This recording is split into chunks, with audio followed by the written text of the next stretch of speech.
I like to walk. It wakes me up, Paris.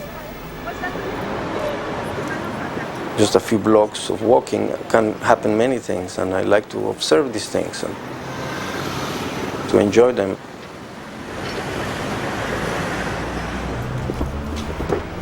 The camera is an instrument that I use as an excuse to look at these things. So the camera is a way of awareness.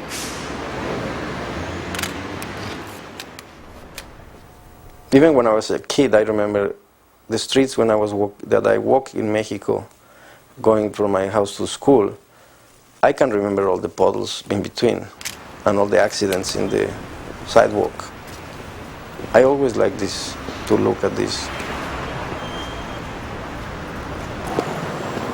I don't have a studio, so I don't have a specific place of production. I found that sometimes the studio is an isolated place, and an artificial place, like a bubble, that I'm not so interested because I think it gets out of reality. What happens when you don't have a studio is that you have to be confronted with reality all the time. You have to be in the streets, you have to walk around, you have to be outdoors.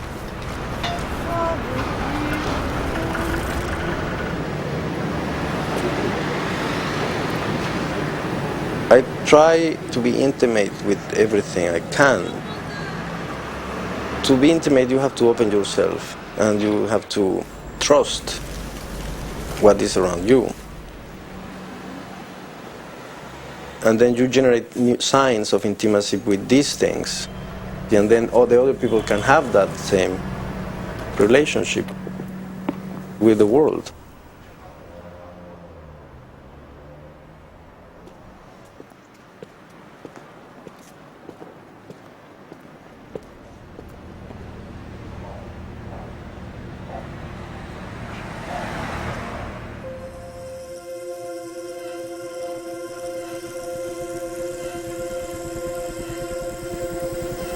I don't have a technique. I have many different ways to work.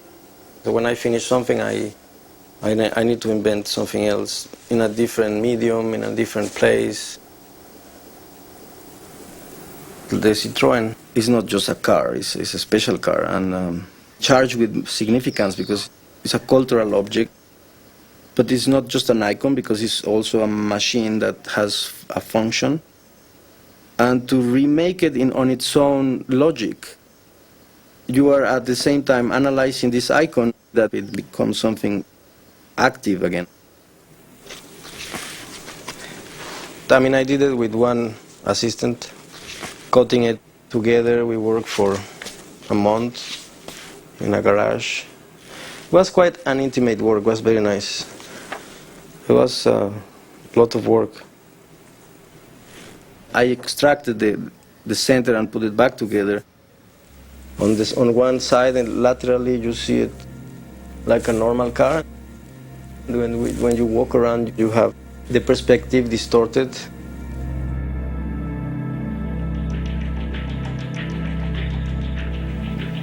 Here I wrote something, medio de transporte hacia más allá del punto de fuga, which will read something like transport system beyond the vanishing point. And then also these are more like organic drawings, just loose. The real drawing was in the car itself, because you have to make the line very precise, and that took like a week.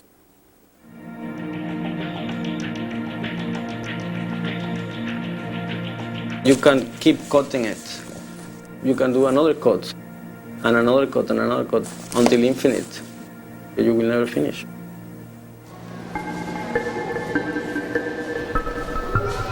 He had to come to the supermarket with me to help me carry stuff back. But of course, there he started playing with the food because he was bored about me reading all the labels and the ingredients. He realized what an ordered, perfect world the supermarket is. And he realized the minute you put it back and it's not its place, there's this terrible chaos that generates just from putting something that's not right. And you feel immediately something is wrong. So then he brought the potatoes with the notebooks, and then he put the cat food with the watermelons. It's actually all very banal with him. There's little mystery. It's all very basic. It's just this incredible curiosity about things that you take for granted that suddenly, he gets fascinated with.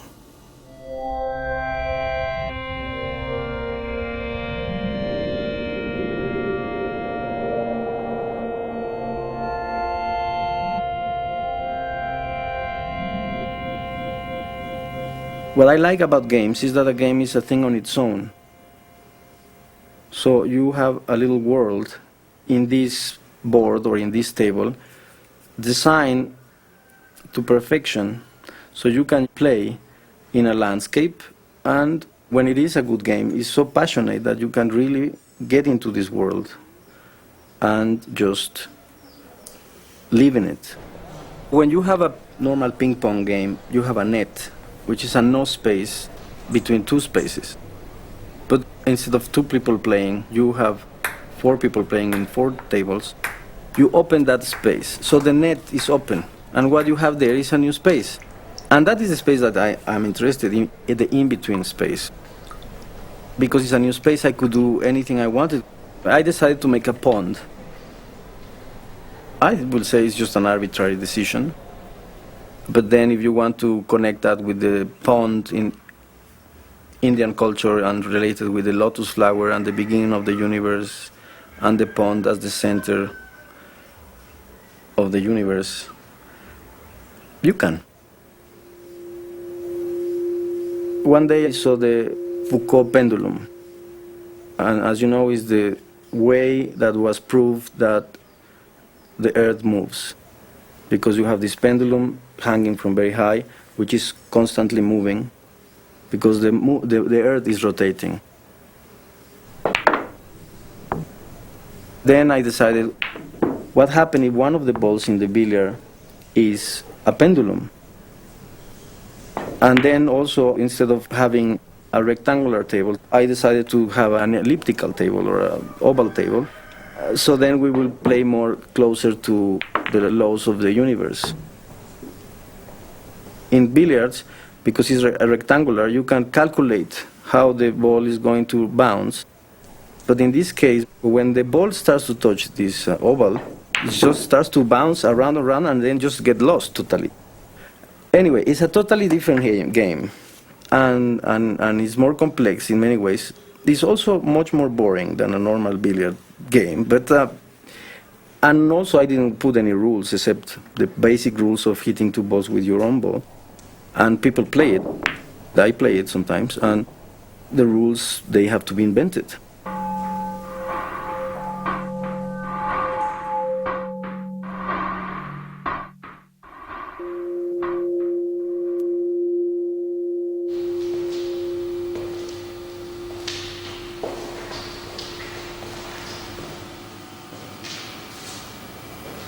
I try to use the tools that everyone can use. I don't want to be a specialist in a technique that is very difficult. I prefer to be a beginner. I like to learn how to fix cars, and then I did the Citroën. I'm not an expert in cars. Even I think sometimes when I do like ceramic, it's like a hobby for me. I think it's more like, well, yeah, I like ceramics, it's nice, I want to learn a little bit. It's exactly what you define a hobby.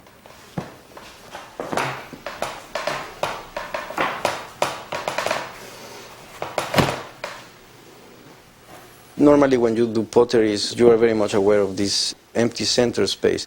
In this case, I was not so interested in the center, but as a mass.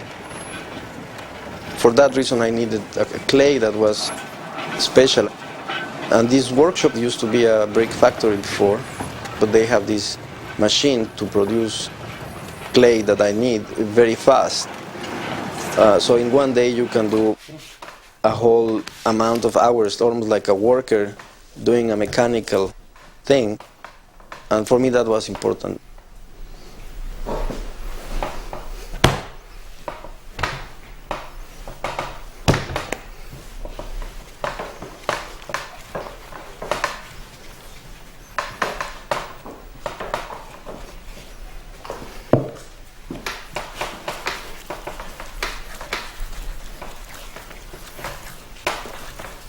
The thinking process is related with the body in many ways.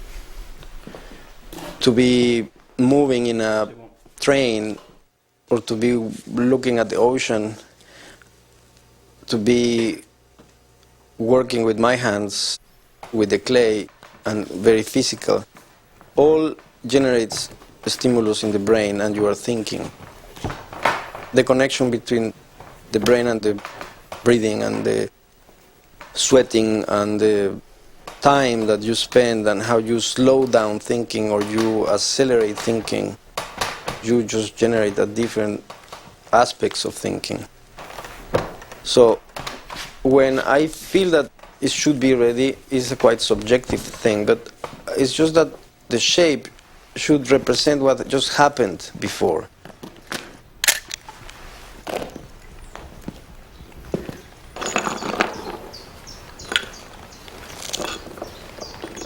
The pot is a very complex instrument in human history. Can be related with Mexico if you want, but I think it can be related with Greece, it can be related with everybody in the world, because pottery is just part of our history.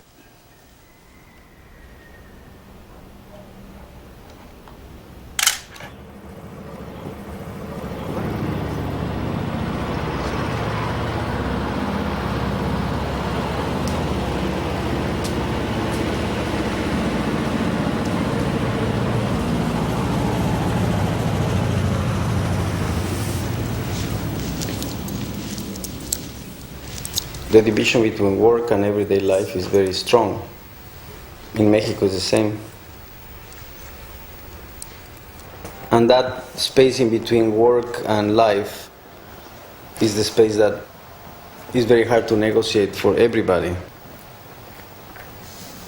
Leisure time, or pleasure time, or knowledge time, or research time, or that space that is left over, because the important thing is to work and then to sustain your life or something. But then all the spaces in between are a bit lost.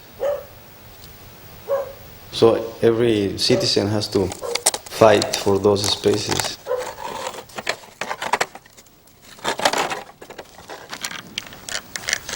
When you live and you work in the same place, everything is part of the work. Every furniture is important, every little thing. Even the trash.